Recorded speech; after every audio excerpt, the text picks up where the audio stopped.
Yo,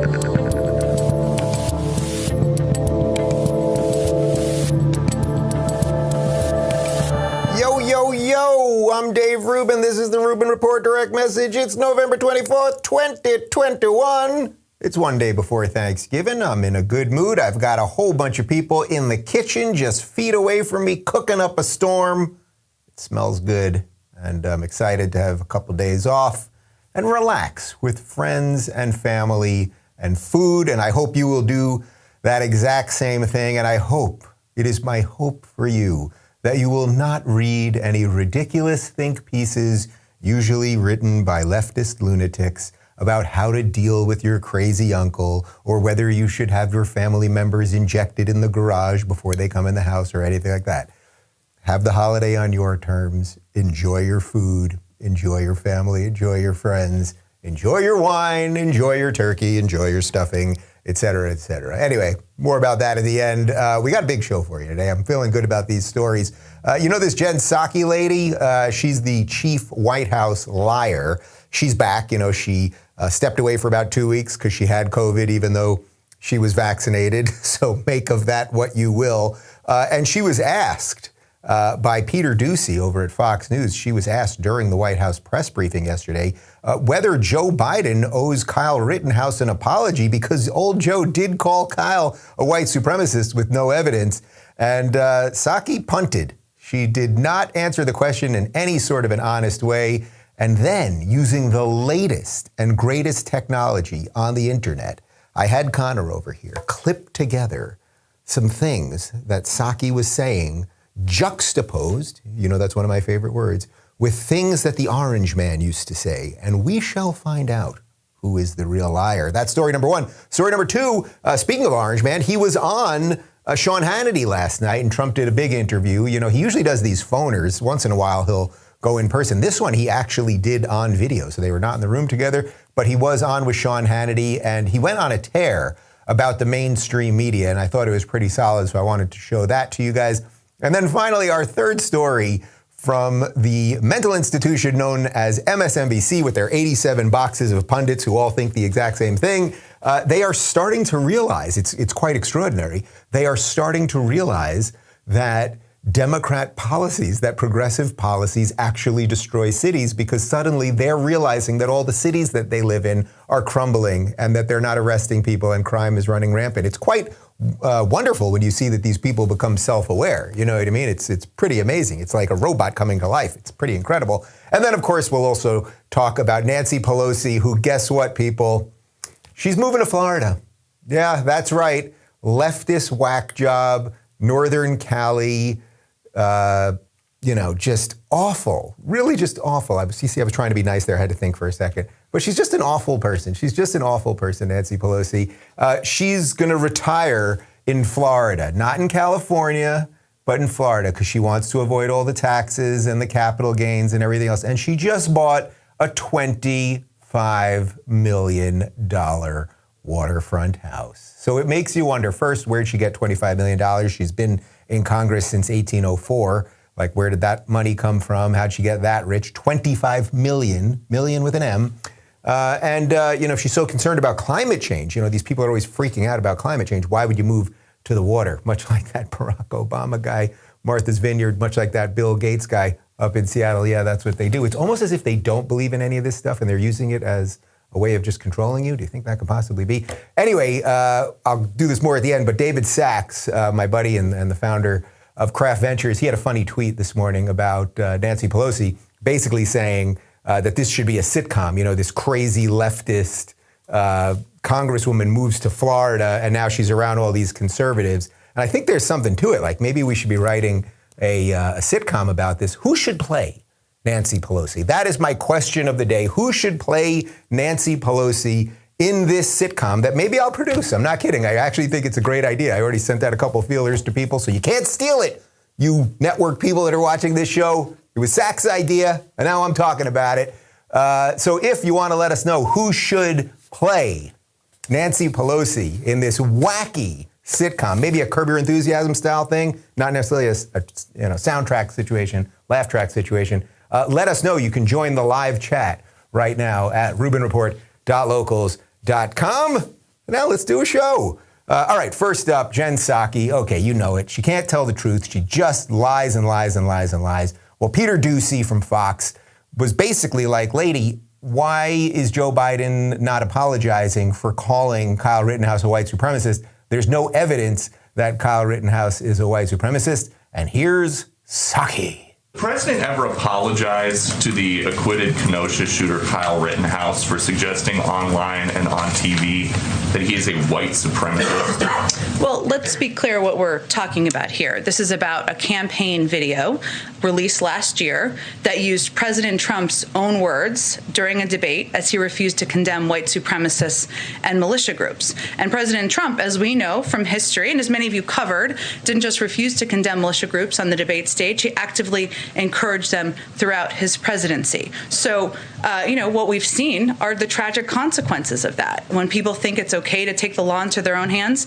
instead of allowing law enforcement to do its job. And the president believes in condemning hatred, division, and violence. That's exactly what was done in that video. But if you're saying that it was just a campaign video, it wasn't. The president also gave an interview where he said this Rittenhouse was part of a militia coming out of Illinois.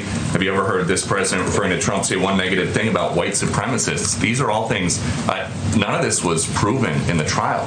And Kyle Rittenhouse is saying that the president had actual malice in defaming his character. Is that what happened here? The president spoke to the verdict last week. He has obviously condemned the hatred and division and violence we've seen around the country by groups like the Proud Boys and groups that that individual has posed in photos with. But beyond that, I'll leave it to his comments around the verdict. All right, so look, Jen Psaki is just a bloviating, useless liar. She didn't even really answer the question there. It's like she could just say, you know what? Actually, the president does walk back those comments. There's no evidence that Kyle Rittenhouse is a white supremacist. She could even say, the president isn't thrilled with the decision. That's basically what the statement that the president released said, that he's sort of angry about it, something to that effect, which is pretty bad because we shouldn't have one branch of government attacking another branch of government. But putting that aside, she could say something like that and that would let it go, but she can't. Instead, she still doubles down on what a racist Trump is and how Trump is the one who has instigated and fanned the flames of racism throughout the nation. And he never condemned racism. He often winked at racism, right? Well, you're not going to believe this. So Connor here, okay, this guy, he sits at a computer, okay? He's got a couple screens there. He's wearing some sort of device on his head, and he's always typing, okay? He's typing, he's doing things. I see his little mouse moving across the screen. It's incredible. I don't know exactly what kind of, it's a computer that you have there? Okay, it's a computer. It's incredible, and it puts videos on things. And then he said to me, Dave, we could splice together some video of Psaki and Trump showing that she's a liar. And I said, my God, we can do that, and you can do that all right here? 3 minutes later, he put this together. As he refused to condemn white supremacists and militia groups. And you had people, and I'm not talking about the neo-Nazis and the white nationalists, because they should be condemned totally. As he refused to condemn white supremacists and militia groups. Racism is evil, and those who cause violence in its name are criminals and thugs, including the KKK, neo-Nazis, white supremacists, and other hate groups that are repugnant to everything we hold dear as Americans. As he refused to condemn white supremacists and militia groups. In one voice, our nation must condemn racism, bigotry, and white supremacy. These sinister ideologies must be defeated. Hate has no place in America. Connor, ladies and gentlemen, at a computer. What is that, a Dell? Or what do we have over there, a Gateway? I don't know, what do we have? It's an Apple. It's incredible. Anyway, you see what I'm trying to show you guys? They lie about everything. They lie, we know they're lying, they know we know they're lying, and they continue to lie, and they will not stop. So you know what we're gonna do? We are going to cut that 40-second or so little thing that Connor put together, and we are going to post that on YouTube in and of itself. So every time one of your Blue Anon NPC friends or somebody tells you that Donald Trump did not condemn racism and Joe Biden is such a great guy and all of that stuff, you can show them that 40-second clip. I already posted it on Twitter. It'll be up on YouTube very shortly just by itself, just so that it's easily digestible and you can see it. But this is what they do. They don't mind lying because she knows. It's very interesting. I mean, just think about it at a psychological level. If you were just lying about something big, we've all lied about things, right? Everybody has lied, period. We all have. You should try not to lie. I try not to lie, but we've all lied about things. Sometimes it's a little white lie, sometimes it's a big lie, okay? If you knew that no matter how big your lie was, you could continue to lie, you might continue to do it. It wouldn't necessarily be the best thing. It would probably be the worst thing. Because I believe the truth is what sets the world right, and we're in an unfortunate situation right now where we have a lack of truth permeating throughout the system. But if you knew, as Jen Psaki does, that she can lie about virtually anything, she lies knowing that there are people like Connor with computer machines, okay, that can splice together these things using the latest and greatest technology. It's incredible. What program do you use? Premiere. He has a program called Premiere. It's incredible, okay?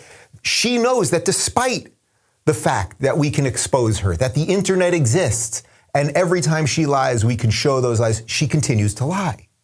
So why do they do it? At some level, they're just gaslighting you. At another level, she knows, as I've talked about many times before, that the lies will be laundered through the system. Meaning if she says it, what she just said will be played on CNN, and then the average viewer of CNN or MSNBC will be like, oh my God, it does turn out that Trump never condemned anything and Joe Biden is a good man and maybe Kyle Rittenhouse is a white supremacist and the statement stands on itself. Because they know that they will not be called out. And then when they do get called out, say when we put up a video like that or Fox News, and again, that was Peter Doocy right there with the pointed questions, when they talk about it, somehow that will be some sort of conspiracy theory or right-wing maniac lunatic thingy that they're always talking about, those crazy people and the lizards and the whole thing. Anyway, we are going to splice that. I hope that you can see the truth and that I hope that you will spread the truth amongst your friends, right? Why the hell not, huh? Guys, I want to talk to you for a second about Raycon. You know, the holidays are officially here, and if you're like me and you prefer chilling at home with family and leftovers to the chaos of Black Friday, ain't it the truth? Then you probably prefer doing your holiday shopping online. Today, you can save big on a gift your loved ones will use every day. Raycon wireless earbuds. Whether I'm listening to them when I'm doing my daily cardio or have them with me on the plane when I'm flying to an event, I like to keep my Raycons close. With seamless Bluetooth pairing and a comfortable noise isolating fit, you too can start listening right away and keep listening for hours.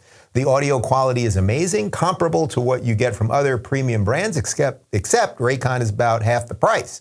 The new everyday earbuds come with 3 new sound profiles to make sure everything you're listening to sounds its best with just the right amount of bass. Set them to balance mode when you're catching up on episodes of the Rubin Report. Raycon offers 8 hours of playtime and a 32-hour battery life. There's also a built-in mic, and you can take calls on your earbuds at the press of a button. So this holiday season, give your loved ones a gift they can use every day for calls or music, for work or play, at home or on the go. Go to buyraycon.com/Rubin today to unlock exclusive deals for up to 20% off your Raycon order. But hurry, this offer is available for a limited time only, and if you don't want to miss it, then you got to do it now. That's buyraycon.com/Rubin to unlock 20% off your Raycons. Buyraycon.com/Rubin. And now, back to me. All right. Donald Trump, former President Donald Trump, the man the media still obsesses over, still needs to be the worst man on earth so that they don't have to look in the mirror and see that they actually are the evil ones. He was on Sean Hannity's program on Fox News last night, and it was a wide-ranging interview, but I thought this was the most interesting part. Donald Trump talking about the media. They are corrupt. They are, and I say it, and I don't want to say it much, but I say it, and I hope in the future I won't have to. They are the enemy of the people. And we could have a country that would be able to heal and get together, except the media foments it.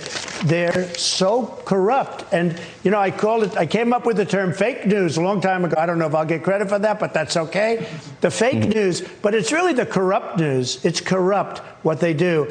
And they're so important, it could be, well, important. They used to have a high approval rating. Now they have the lowest. I think they have a lower rating than Mitch McConnell, which is pretty good. I tell you what, they have a rating that now is people have gotten wise to it. They've just gotten wise to it.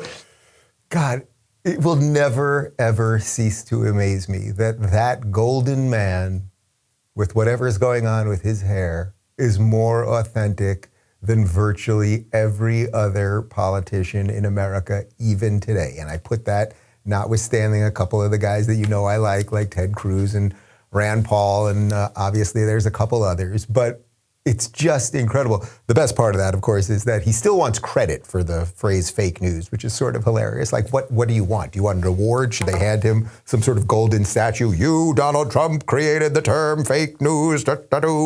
Anyway, getting to the nuts and bolts of what he said they're corrupt. Now, that is just obviously true. The mainstream media is evil and corrupt. At one point yesterday, I verified it myself, nowhere at CNN.com was there anything about the car ramming event in Wisconsin from a couple days ago, okay? Somehow that was not on CNN's front page. That is a type of fake news. When they will not show you something because it goes against their narrative, that is a type of fake news. Fake news is not just, headline doesn't match what's in the article, or headline's completely made up. Sometimes avoidance of a story is actually fake news. He said that they're the enemy of the people, which I think was a nod to my buddy Michael Malice, who has been saying for a long time, and I like to quote him on it, the corporate press is the enemy of the people. So he is right about that. He says, we have a country that could come together. Doesn't it feel like that? Like, it actually does. If these people were not constantly meddling, if they were not constantly trying to push you into thinking that your neighbor is a racist and a bigot and a Nazi and all of these things, and maybe doing a little bit of a better job honestly reporting what's happening, and not just the things that fit their narrative, and then not hiding the things that don't fit their narrative. Don't you think the country could kind of come together? But there's not a lot of dollars in that, I suppose. You know, like, I'm not saying I do a perfect job here, and I obviously make fun of the lefties left and right, but I think if you watch this show, you know that one of the things I'm trying to do is get us to a place where we're a little more decent, where we're a little more thoughtful, where we can heal some of this stuff. Do you think that that's what they want? It's so dangerous, and this was the danger. You can watch a video that I did the day after the 2016 election. I had just moved into my other house. We didn't even have my old studio that you remember in the garage. We didn't even have that studio yet. There was construction going on. I'm sitting there off my computer in the backyard. It's very loud. Day after Trump got elected, and I did not vote for Trump that time around, okay? And there's a video of me still considering myself part of the left saying, hey, maybe this is a moment where if we give this guy a chance, that some good things can happen. But if we keep calling him racist, what if it turns out that he does some good things? What if we don't get into more wars? What if the economy is good? What if things are generally good in the country? And that's pretty much what happened. Let's remove COVID from it for a sec. That's pretty much what happened. But once you've done that, once you've called half the country Nazis and bigots, you've painted yourself into the corner, right? It's not what you've done to them. All right, you've said mean things about people. People get mean things said about them all the time, right? Like every time the New York Times or Daily Beast calls me a Nazi now or whatever they call me, it's like, oh, glad you guys are still paying attention to me, I suppose. But it's what you're doing to yourself, because you can never be like, oh, you know, you're not going to believe this, guys. That Hitler guy and the Nazis that I've been telling you about, they're actually not so bad. So that's why they always double down. They always double down. They just got to do more and more and more of it. But in any event, what Trump said there was correct. And the more that the media crumbles, and we know that their ratings are crumbling and everything else, the more they will become hysterical in order to keep people paying attention. But at this point, I think you should basically go on the assumption that if CNN says something, it pretty much is not true. And maybe not every specific thing. As I said yesterday, it's like if they're reporting something about a hurricane, I don't know, ballpark, I guess they're probably going to get it right. Although there was that video of Anderson Cooper pretending that he was standing in 5 feet of water, and then if you zoom out on the shot, you see people like in this much water behind him. So all right, I tried there. You see what I did? I tried to give them the benefit. They lie about everything. That's all you need to know. Okay, let's move on to story number 3. Speaking of liars, there's this cable news channel called MSNBC. It employs such luminaries as Joy Reid, but this is not from Joy Reid's show. This is from Morning Joe with Joe Scarborough, and I guess the other lady is his wife. And it's a whole bunch of leftists just lying about everything all the time. It's just boring nonsense, whatever. However, once in a blue moon, something happens where you see these people actually realize that it's their own policies that are destroying their own cities. And it's quite extraordinary to watch them realize it in real time. So here's a panel. There's about 87 talking heads, and they're talking about San Francisco and crime, and they're slowly, it's like their brains are turning on. They're slowly realizing that these cities like San Francisco and Portland are run by leftists, just like them. So, Joe, while some of these images, of course, are shocking to look at, they're absolutely not surprising to anyone who lives in San Francisco, given what's happened in the last few years there, which is the district attorney has signaled there, we're just not going to prosecute property crimes. We're going to do it at a much lower rate than it's ever been done. In fact, it will be a misdemeanor if you steal less than $950. That was a proposition, a referendum that passed in that city.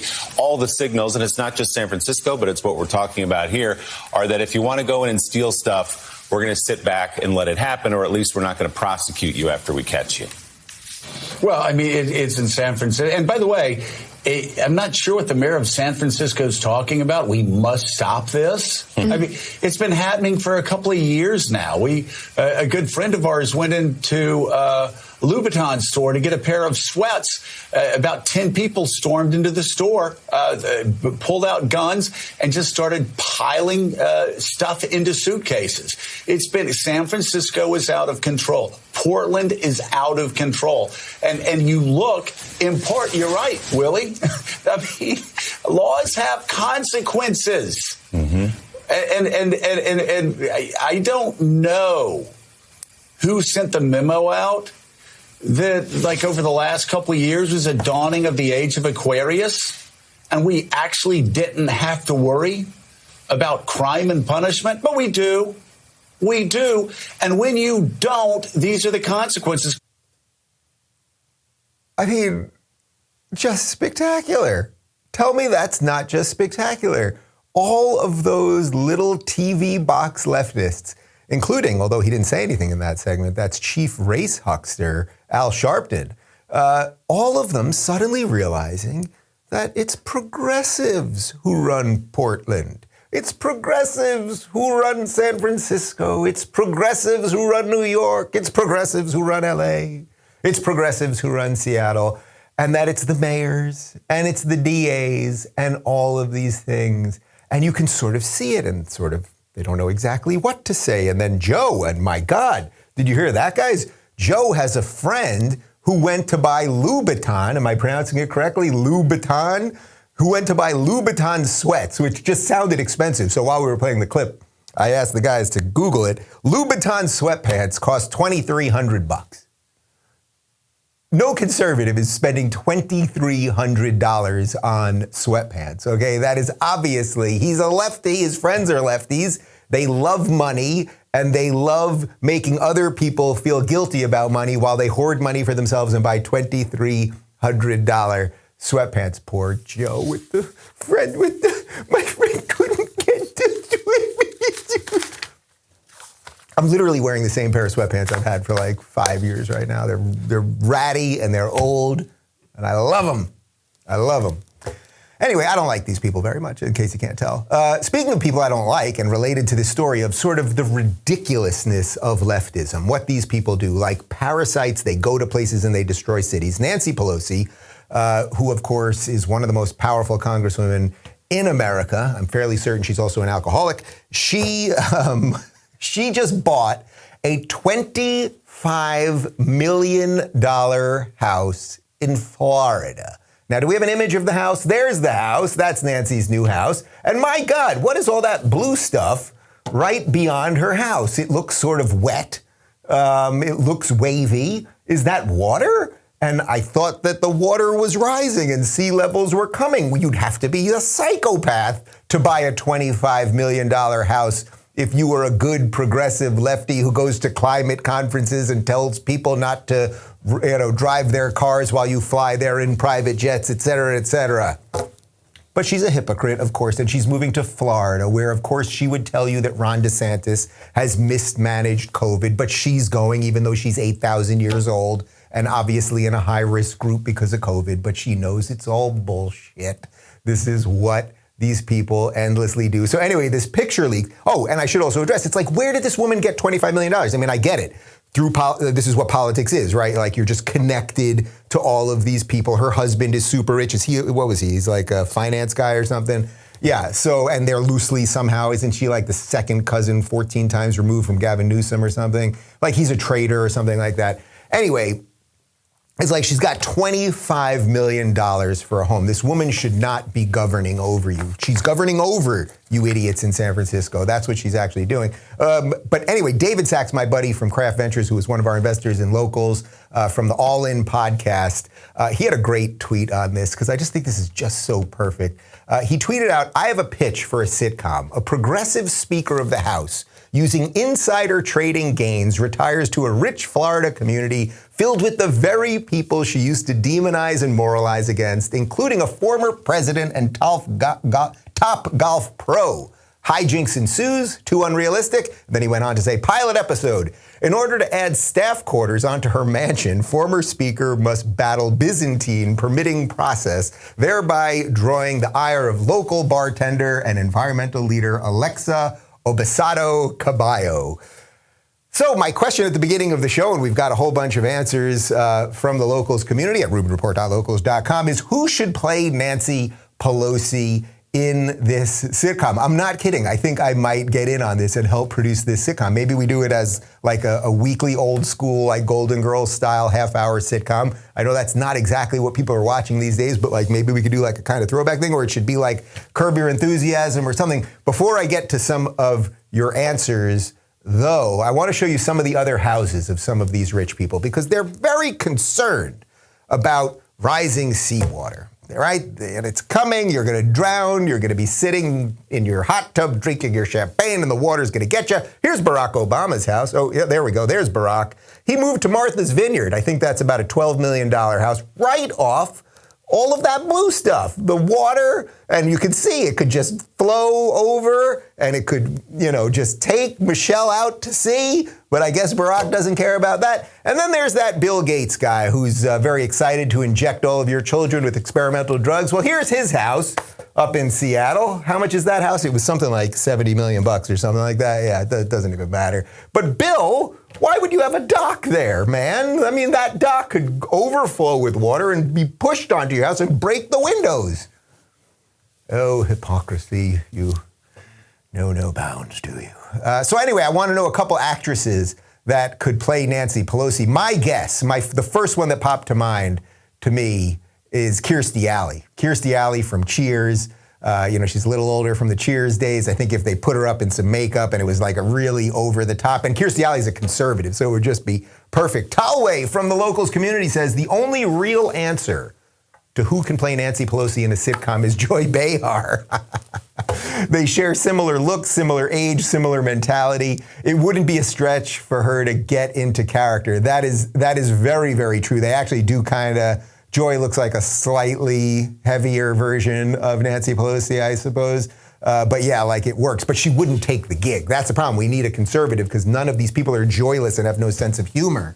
So we're going to have to find a conservative that can do it. Zionist says Bette Midler should play Nancy Pelosi. Yeah, she's another hysterical, crazy leftist. Bette Midler once called me a racist on Twitter, which was very upsetting because I really liked First Wives Club, with her and Goldie Hawn. I really did enjoy it. And now every time I watch it, I'm looking at her going, she thinks I'm a racist. Very annoying. Dragonhawk says one of Jeff Dunham's puppets. I like that. Jeff Dunham's puppets, because, that feels like Pelosi's basically a puppet at this point. And let's see. Jumpin' Jeff says Nancy Pelosi could be played by Grateful Dead's Bertha. Nuclear Patrick, another Pelosi casting suggestion, Anthony Fauci in drag. Oh, the drag options are fantastic. So that's a little bit of poetic license that we could do there, right? Where it's like we take the ideas, it's based on Nancy Pelosi, but instead we get it as like an aging male, trans or cross-dressing Congresswoman man, Zer, who moves to Florida to enjoy all of the safety and financial security of Florida while they have infected their home city. I'm going to work on this. I'm not kidding. I'm actually excited to work on this. Do I have anything else to do? I guess I have a few other things going on at the moment, but Guys, part 2 of my interview with Melanie Kirkpatrick, all about Thanksgiving, which is tomorrow. If you want a little background on Thanksgiving, in case you don't want to bludgeon your family members with politics, and you don't want to beat them over the head with who got injected with what, you could actually watch this interview. It's only about a half hour, and we talk about the history of Thanksgiving, and I think you might learn a little something. And you know what? I think that's about it for today. I will not be online tomorrow or Friday. We're not doing shows tomorrow, not doing shows to Friday. I am a benevolent leader around here. I want you guys to go and eat with your families and friends and all that stuff. We've got family here already. So there'll be no more DMs this week. And actually, we won't have DMs on Monday or Tuesday. I'm going to Florida. I cannot say why. And I'll be back on Wednesday. I have my reasons, okay? I got to go take care of some business, all right? I can't say too much, but I'm just going to Florida, no big deal, all right? That's all I'm saying right now. Anyway, I just want you to enjoy Thanksgiving. That's really the message today. Just enjoy Thanksgiving. I hope you have a wonderful time with friends and family. I hope you enjoy some food. I hope it's not about politics. I hope you can maybe mend some relationships that need to be mended in all of this craziness that we're all dealing with. And I hope you just eat a lot and drink a lot and unbuckle the pants after and watch some football and whatever else you enjoy doing. And I just want to say I am very thankful for this country. I'm very thankful for the freedoms that we still have. I'm thankful for my team here. I'm thankful for those of you who watch. I'm especially thankful for all of you in the locals community who have become a community for me in a more intimate way than just the usual stuff that you get online. So that being said, happy Thanksgiving, everybody, and I'll be back next Wednesday.